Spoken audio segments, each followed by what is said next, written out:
Salam sejahtera dan salam jumpa lagi untuk Anda sekalian. Dimanapun Anda berada, kembali hari ini kita berjumpa untuk merenungkan bacaan-bacaan dari kitab Nabi Yeremia dan bacaan Injil.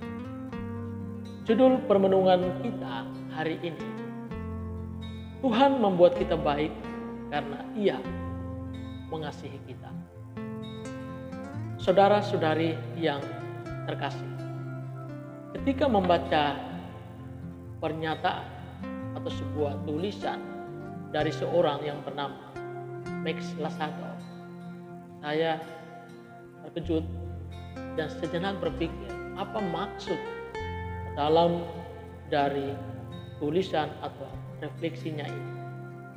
Ia menulis demikian, iman bukanlah kepercayaan bahwa Tuhan akan melakukan apa yang kamu inginkan, melainkan kepercayaan bahwa Tuhan akan memberi yang benar menurut rencana dan kehendaknya.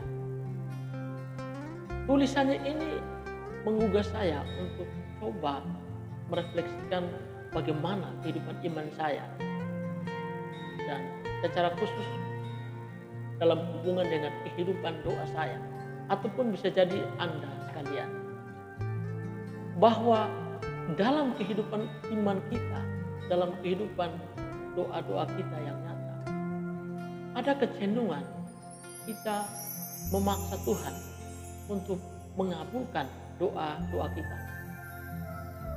Ada tendensi kita mengarahkan Tuhan supaya Tuhan menuruti apa yang kita inginkan dan bukan apa yang Tuhan kehendaki dalam kehidupan kita. Padahal berbicara tentang beriman yang kita nyatakan di dalam doa-doa kita, itu adalah satu bentuk penyerahan diri kita yang total kepada Allah, supaya apa yang terjadi dalam kehidupan kita bukan menurut apa yang kita inginkan, melainkan menurut rencana dan kehendak Allah. Mengapa demikian? Karena Tuhan Allah lebih tahu apa yang menjadi kebutuhan hidup kita. Ia tahu tentang seluruh kehidupan kita, bahkan seluruh atau semua rambut di kepala kita pun terhitung semuanya.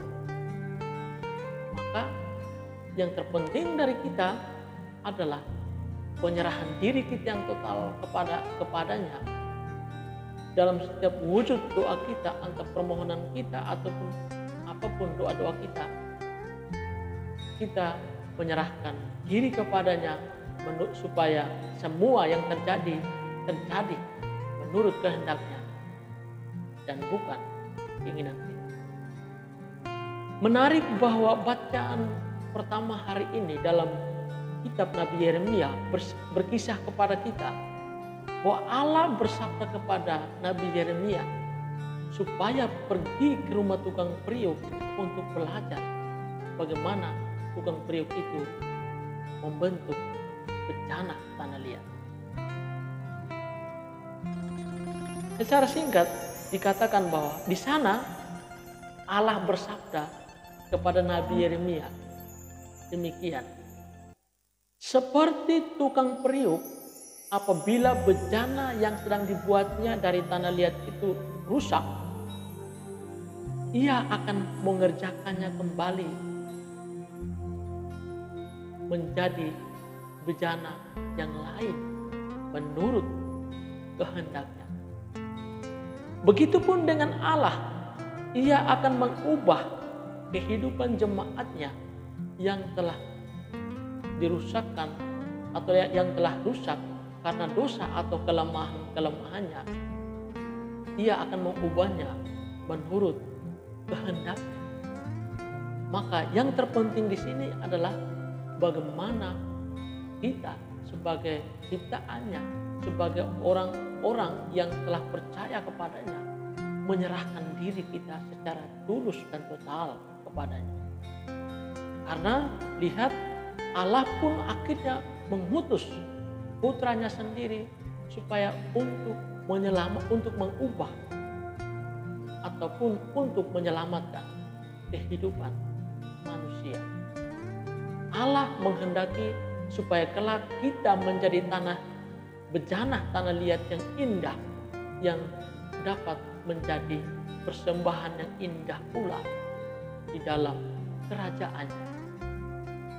Sehingga lihat bahwa di dalam bacaan Injil hari ini kepada kita pun Tuhan Yesus mengingatkan kita dengan perumpamaan yang menurut saya menarik, dan bahwa hal kerajaan surga itu seumpama bukat yang dilabuhkan di laut, lalu mengumpulkan berbagai jenis ikan. Setelah penuh, lalu mereka mulai duduk memilih, memilah, dan memisahkan ikan yang baik dari yang buruk. Yang baik akan dimasukkan ke dalam pasu, dan yang buruk akan dibuang. Lihat, perumpamaan ini sekaligus menggugah kita bagaimana seharusnya kita harus membangun kehidupan iman kita supaya kita pada akhirnya menjadi bejana tanah liat yang indah, menjadi ikan yang baik, atau dalam perumpamaan yang lain menjadi gandum yang bernas, berkualitas, supaya itu menjadi persembahan yang indah di hadapan Tuhan. Sekali lagi, berbicara tentang kehidupan iman kita, berbicara tentang kehidupan doa kita yang nyata, itu adalah sikap penyerahan diri kita yang total kepadanya. Jangan pernah kita memaksa keinginan atau kehendak kita kepada Allah, melainkan menyerahkan diri kita, kelemahan kita, kekurangan kita kepadanya, supaya Ia menyempurnakan kehidupan kita. Sebab Tuhan membuat kita baik karena Ia mengasihi kita. Apapun kelemahan kita, apapun dosa-dosa kita, Ia senantiasa terbuka hati untuk menerima setiap kekurangan dan kelemahan kita, dan memberikan rahmat pengampunan dan keselamatan pada akhirnya. Mari